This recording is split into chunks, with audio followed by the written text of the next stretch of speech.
Scan this. Sovi is here. Let's level up.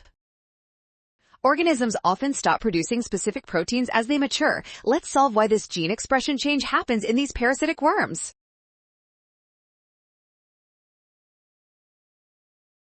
Protein production is primarily regulated at the transcription level through specific proteins. We must identify which mechanism naturally prevents the gene from being copied into messenger RNA during later life stages.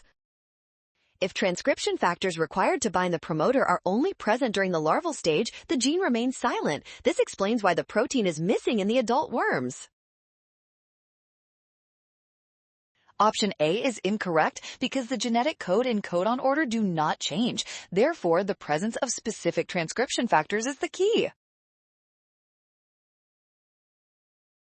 Well done! Scan the code. You can learn better with Sovi. Watch signs of regulation and trust given biological principles to avoid a rush.